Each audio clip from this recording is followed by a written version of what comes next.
हा वाला egg rice माझ्या मित्र आणि मैत्रिणींसाठी जे पीजीमध्ये राहतात, हॉस्टेलमध्ये राहतात, जे लोकं बॅचलर आहेत त्यांच्यासाठी बनवतात. ठीक आहे ना.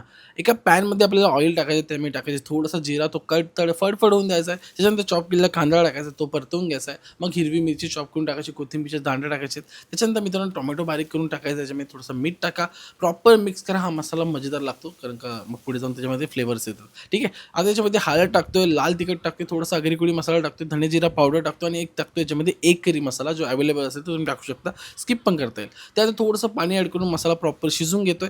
मित्रांनो याच्यामध्ये ॲड करतो मी 3 अंडे. तुम्हाला जेवढे पाहिजे तेवढे करू शकता. 3 अंड्यामध्ये प्रॉपर होईल. मी आता राईस पण त्याच्यामध्ये 3 वाटी घेणार आहे. ठीक आहे. कोथिंबीर टाकतोय. आता हलक्या हाताने अंड्याला मिक्स करायचे लो मीडियम फ्लेमवरतीच. त्याच्यानंतर जास्ती मिक्स नका करू. राईस जो तुमचा आवडता असेल तो तुम्ही घेऊ शकता. शिला, पाका जो कुठला असेल तो घ्या. त्यानंतर त्याच्यामध्ये चवीनुसार मीठ टाका, कोथिंबीर टाका आणि हलक्या हाताने मिक्स करा या राईससोबत. इतकी मजेदार रेसिपी, इतकी टेस्टी रेसिपी ना, आय हाय हाय! तुम्ही जेव्हा बनवाल तेव्हा मजा येईल तुम्हाला. एकदम सिंपल वेमध्ये बनते. आता एक थोडंसं वरतून गार्निश करण्यासाठी एक ऑमलेट बनवतो जो सिंपल हाफ फ्राय असणार आहे. हाफ म्हणजे मला दोन्ही साईडून फ्राय करायला आवडतं.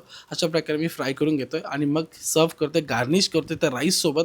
राईस तुम्ही एकदा नक्की ट्राय करून बघा. माझ्या मित्रांनो, मैत्रिणींनो तुम्हाला खूप जास्त आवडेल आणि मला कमेंट करून सांगा राईस कसा झाला होता. जमलं तर फोटोही पाठवू शकता तुम्ही मला. Instaवरती मेसेज करू शकता. ठीक आहे. Bye bye. बाकी कॅप्शनमध्ये डिटेल्स सगळे चेक करा.